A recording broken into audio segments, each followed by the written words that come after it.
Hey, what's up? Ever wonder why you can't get rid of clutter? Today, we are unraveling the connection between clutter and trauma.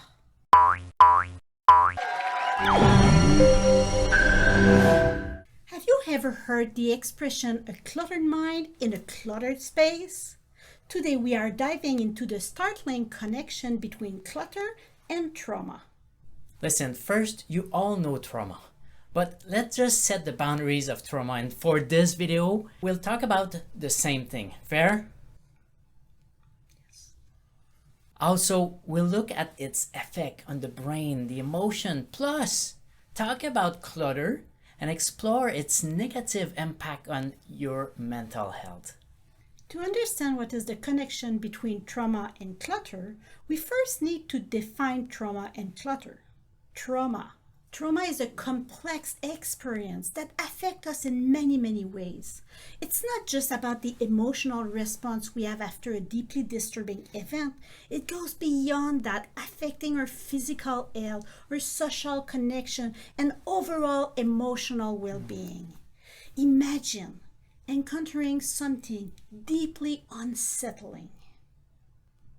An experience that shakes you to your core. That is trauma. It leaves an indelible mark on your mind, shaping the way you see the world and interact with others. But trauma doesn't stop there. It weaves a tangled web that extends into your physical health, impacting your body and its functioning. And it affects your sleep, your appetite, your overall well-being. And it doesn't end with your physical health, unfortunately. Trauma seeps into your social interaction, making it difficult to connect with others. And it can create barriers, isolating you from the support you need to heal. Now, trauma is a term recognized in the field of mental health.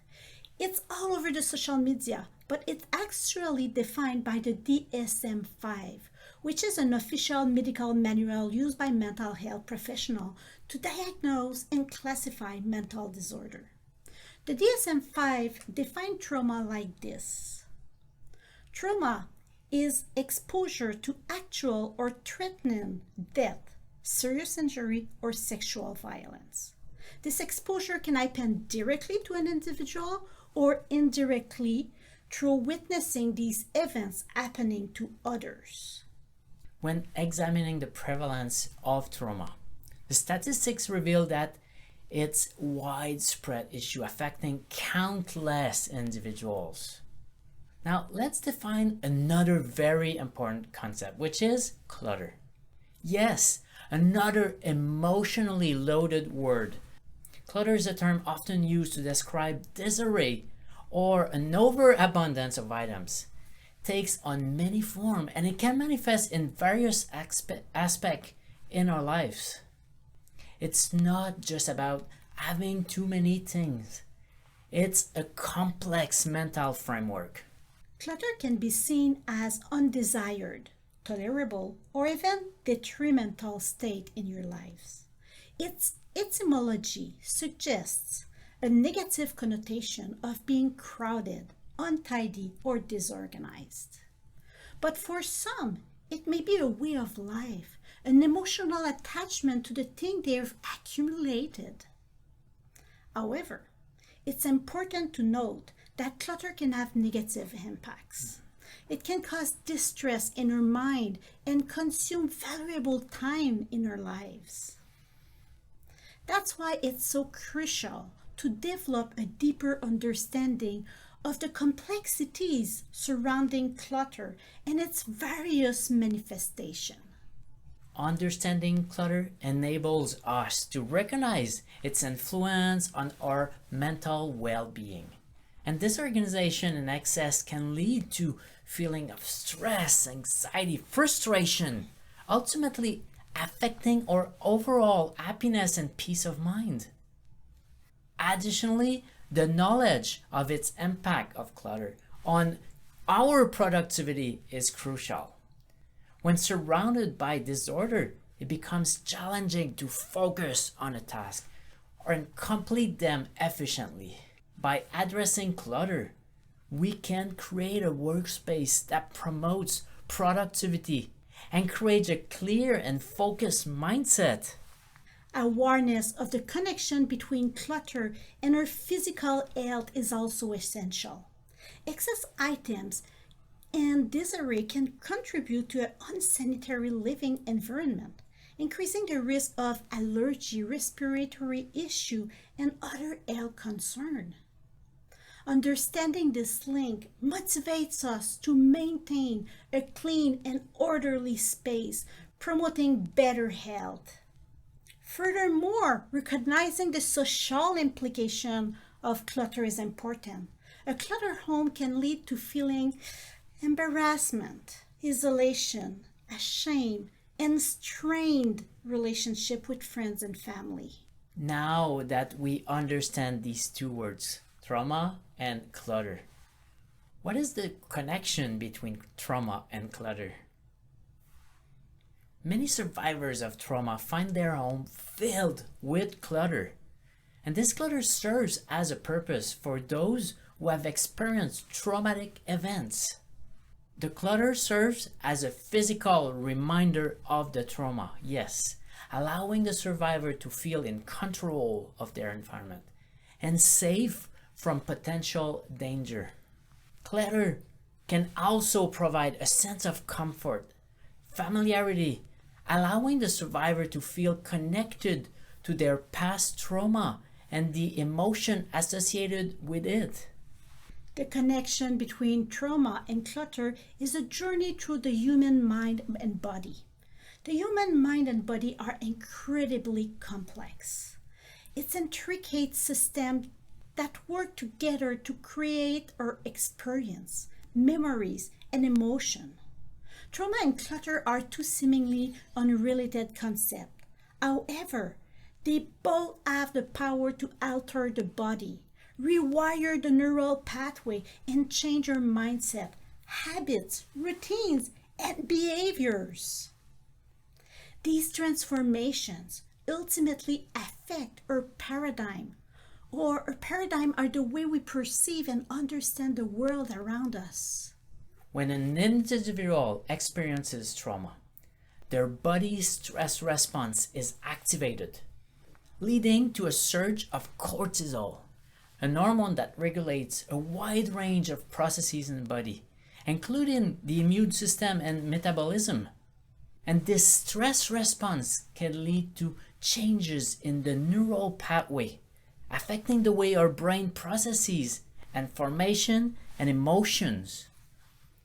So over time, these changes can alter individual mindset, habits and routines and behaviors, ultimately affecting their whole paradigm. Similarly, clutter, which refers to a disorganized and chaotic living or working environment, can also impact the body and mind. Clutter can lead to feeling of stress, anxiety, overwhelm, shame, which in turn can activate the body stress response and increase the cortisol level. When cortisol level remains elevated over an extended period of time, this can have detrimental effect on the executive function, including attention, memory, and decision making. As a result, clutter can lead to change in neural pathway, mindset, habits, routines, and behavior, ultimately influencing an individual paradigms. The relationship between stress, cortisol, and executive function play a significant role in understanding the connection between trauma, clutter, and paradigms. When an individual experiences a stressful event, such as trauma or living in a cluttered environment, their body's response to stress is activated. This response leads to an increase of cortisol level, which can have a wide range of effect on the body, impairing executive function. And your executive function are your cognitive processes that allows us to plan, organize, or execute tasks effectively every day. So individual may experience difficulty with attention, with memory, with decision making when executive function are compromised due to elevated cortisol level. In turn, these cognitive challenges can lead to changes in the mindset, habits, routine, and behavior again, which ultimately affect one's paradigms. By recognizing the profound impact of clutter and trauma on our lives, we can begin to take steps to heal, declutter, and ultimately create a more balanced, harmonious existence. We holistic decluttering and organizing experts, as well as brain scientists, health professionals, have noticed and documented this profound connection between clutter, trauma, and neurological health. At the heart of these relationships lies a compelling theory that posits environmental stress as a critical link between clutter, trauma, and neurological well-being. In essence, when individuals find themselves in cluttered environment like their home, their office, their car, their senses can become overwhelmed by the chaotic surroundings. This sensory overload in turn activates the stress response system within the brain, specifically targeting the amygdala. For those who have endured trauma, this stress response is often heightened, resulting in an amplified sensitivity to disorganized space. To truly comprehend the mechanics of this relationship, it is necessary to examine the reasoning behind this theory. So trauma as a life-altering event can have a profound and lasting event on an individual brain function, as we discussed, especially in the prefrontal cortex and the amygdala. The prefrontal cortex, which is responsible for executive function like decision making, impulse control, may become compromised when a person experiences trauma.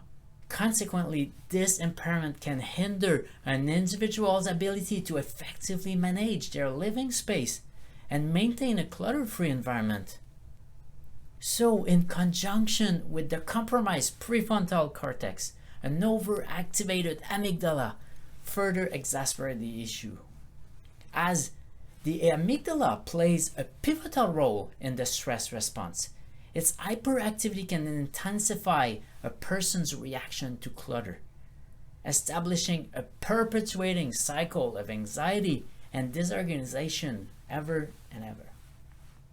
And this vicious cycle can result in a constant state of unease for the affected individual, and that impairs their overall neurological health and well-being.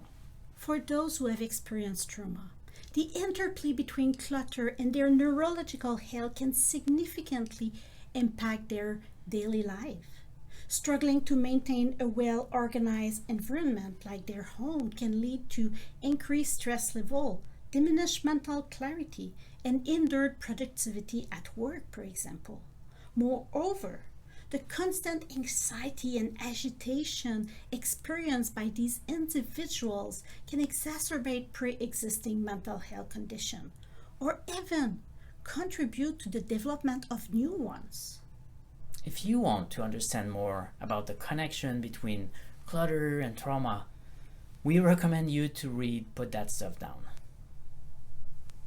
where we get an exploration of the tangled relationship between trauma, PTSD, decluttering, weaving together personal stories, psychological insight, and practical advice. And the book underscores the importance of readiness and commitment in embarking on the decluttering journey. Ultimately, Put That Stuff Down offers a deeply human and insightful perspective on the intertwined path of healing, decluttering, and personal growth. There's also Put That Stuff Down too. Yes, Put That Stuff Down too, where we delve into the world of holistic decluttering, exploring the connection between trauma, clutter, and personal growth. and it's divided in 5 parts. Part number 1. We define trauma, clutter, and holistic decluttering, highlighting the benefit of this comprehensive approach. Now, in part number 2, we explore the intersection of stress, trauma, and clutter, understanding how clutter can manifest as a coping mechanism. And we discuss resilience building strategies and the pursuit of emotional stability. Part 3 uncovers the roles of mindfulness and personal growth in decluttering and facing the transformative power of aligning your space with your values. Oh, and part 4 focuses on efficient time management, organization, and adoption of minimalist and eco-friendly practices for a sustainable lifestyle. That brings us to part 5. We offer practical strategies for decluttering and maintaining a clutter-free space, addressing common challenges. Put That Stuff Down too inspires reader to embark on their decluttering journey, leading to emotional healing, personal growth, and newfound clarity. You can find the link to these books in the description of this episode. So today, we've unveiled the connection between trauma and clutter. We define trauma and its effect on the brain, emotion, as well as define clutter and explore its negative impact on mental health overall. We also provided you with resources to dive more into the missing link between trauma and clutter. When it comes to managing these issues, seeking professional support can be an incredible, valuable strategy. Professional support can come in many forms, including therapy, counseling, coaching, or medical treatment, depending on an individual's specific needs. It's important to note that seeking professional support is not a sign of weakness. Rather, it's a sign of strength and self-awareness. So asking for help is a courageous and proactive step toward improving one's overall well-being. If you're considering seeking professional support, it's important to research different options and choose a provider who is a good fit with you. One of the options is our program, the Holistic Decluttering Process. It involves a deep introspective, healing development that declutters our soul from all the clutter that has accumulated over time. It's a set of processes that, when followed in order, help us to keep our stress, mind, time, emotion, and spiritual being decluttered and free from the shell that has been weighting us down. It will also guide you towards a tidy, welcoming, and peaceful home. If you're wondering whether decluttering intentionally will help you grow and develop, the answer is yes! If you are interested in learning more about our program, the link will be in the description. Really, asking for help is a courageous and proactive step towards improving your overall well-being.